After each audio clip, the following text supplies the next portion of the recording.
Mas eu quero começar dando um exemplo do uso da religião pelo tráfico, o Complexo de Israel.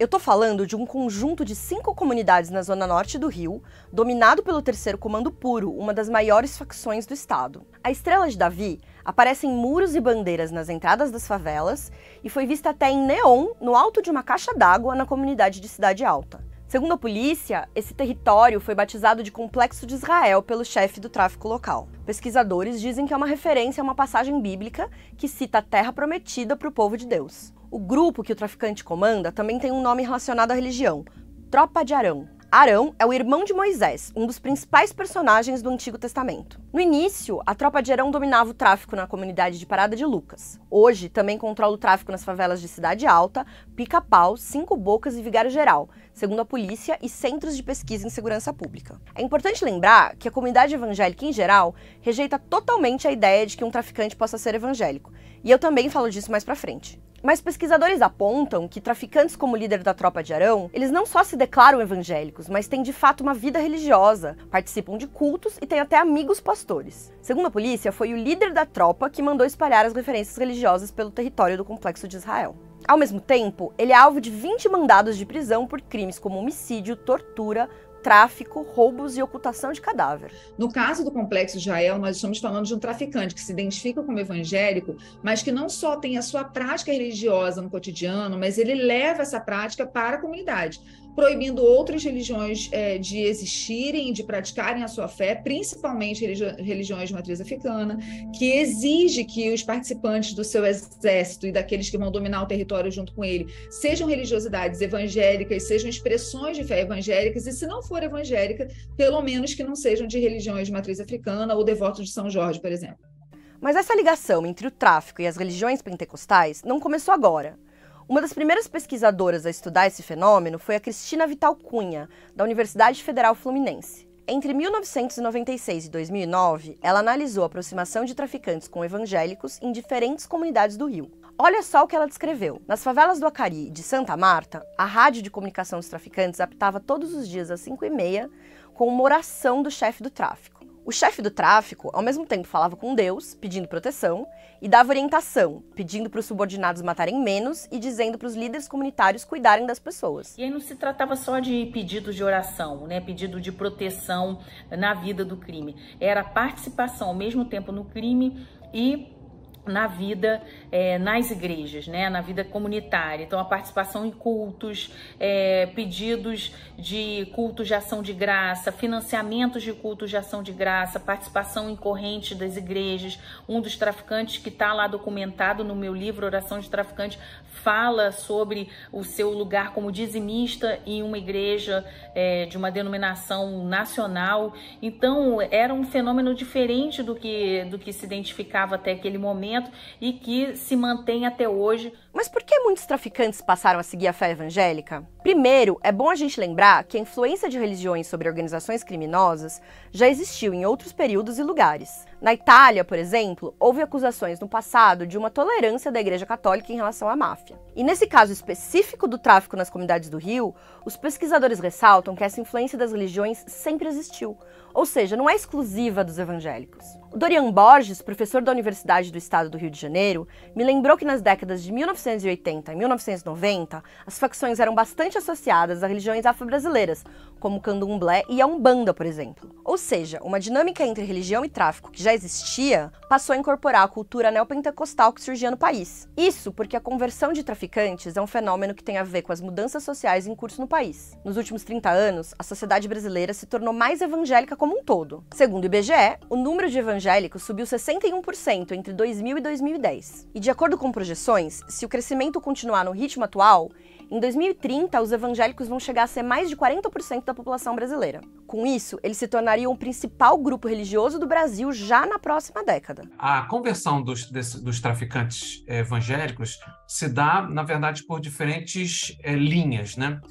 Uma das linhas é porque grande parte dessas pessoas, desses traficantes, eles já vêm de famílias religiosas evangélicas, né? E a outra linha que é extremamente importante diz respeito ao momento em que esses agentes, né, estavam cumprindo ou medida socioeducativa, né, ou cumprindo pena, né, em prisão, tendo em vista que várias igrejas desenvolvem trabalhos evangelísticos nessas instituições. Só que a pesquisadora Cristina Vital Cunha aponta que esse processo é mais complexo. Não é que antes todos eram da Umbanda e hoje todos são evangélicos.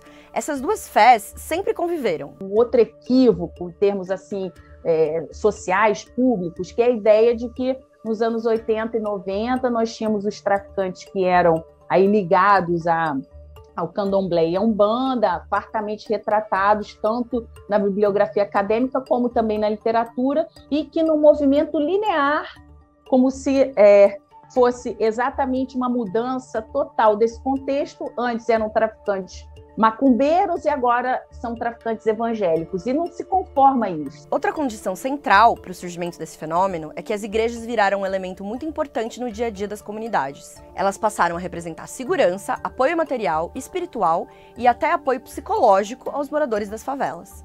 Nesse contexto, assumir abertamente uma religião serviria para a manutenção e legitimação do poder do tráfico. Mas a fé também é usada para a expansão violenta do território. Esses confrontos eles funcionam também como uma guerra espiritual, ou mesmo como uma guerra santa, né? Contra os demônios, né? Contra os inimigos religiosos. Os traficantes do Complexo de Israel, né? Eles são um exército santo, né? Inclusive, eles se autodeclaram dessa forma, né? Uma forma de manifestação narrativa, né? De que eles são um exército abençoado e enviado, né? Eles são os abençoados, né? Então, todos aqueles outros que não estão dentro das doutrinas, dentro das moralidades religiosas, são inimigos. Por isso, vai a lógica da Guerra Santa. Mas os evangélicos, em geral, são contrários à ideia de que um traficante possa realmente ser considerado evangélico. O pastor Carlos Alberto, que é da Cidade de Deus, diz que os pastores coniventes com o tráfico são uma minoria, mas são um grande problema porque representam uma minoria com forte influência sobre o rebanho. O pastor sério não se associa ao tráfico. Uma pessoa do tráfico, quando aceita Jesus e quer ingressar na fé cristã, a primeira coisa que a gente conversa com ela é para que ela abandone todo tipo de relacionamento e envolvimento com o tráfico, né? Alguns têm dívida, alguns têm uma conta para acertar, algumas coisas a fazerem. Coisas que a gente pode ajudar, a gente ajuda. Coisas que assim, fogem da nossa alçada, a pessoa ela se destaca do local onde ela mora. O sociólogo Diogo Silva Correia também me explicou que para muitos cristãos, ser evangélico não é só aderir à crença, é ter ações e um estilo de vida que respeitem essa fé. Na sua pesquisa na Cidade de Deus, os traficantes próximos à religião eram chamados de traficantes de coração aquebrantado, mas não de evangélicos. Já a pesquisadora Cristina Vital Cunha conta que os moradores das comunidades que ela entrevistou faziam muita questão de fazer uma distinção moral entre eles próprios, os crentes de verdade, e os traficantes que tinham uma vida religiosa. Eles diziam que esses traficantes que eram, que a gente poderia chamar de evangélicos, eles de evangélicos não tinham nada, né? Porque eles davam falso testemunho, ou seja, dizendo, o verdadeiro evangélico, ele atua com a palavra. Ele não tem a palavra só como um valor moral de referência, né? Mas como uma prática cotidiana, né? Ou pelo menos visam ao atendimento dessa prática cotidiana. Muitos pesquisadores também são contra o uso do termo narcopentecostalismo. A pesquisadora e pastora Viviane Costa, por exemplo, diz que isso passaria a ideia de que a religião só passou a ser um fator importante na dinâmica do poder do tráfico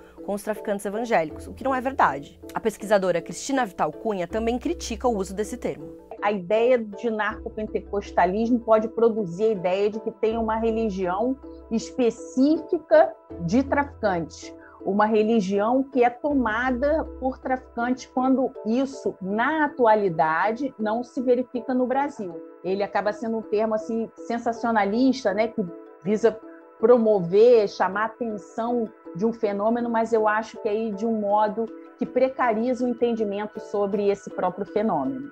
Mas a pesquisadora Viviane Costa também explica que conforme mais e mais brasileiros se tornam evangélicos, também fica menos comum uma conversão de maneira mais tradicional, em que a pessoa segue todas as regras rigorosamente. Hoje em dia, muitas pessoas se consideram evangélicas, mesmo que não se comportem exatamente de acordo com os preceitos da religião. Muitas pessoas que se identificam como evangélicos hoje não teriam condições de se identificar como evangélicos se nós pensarmos nas igrejas num modelo mais tradicional, com conversões nesse modelo antigo, que deveriam respeitar doutrinas internas da igreja, comportamentos, o modo de ser evangélico mais tradicional. Muitos artistas seculares, por exemplo, não caberiam, cantores, atrizes, atores, alguns políticos não caberiam também nessa ideia de conversão mais tradicional que nós conhecemos, mas é possível, porque essa ideia de conversão ficou cada vez mais flexível. Independente dos termos usados, a aproximação de traficantes da fé e das redes evangélicas mostra que o crescimento da religião no Brasil tem impacto em tudo, na cultura, na maneira da gente se relacionar, na economia, na política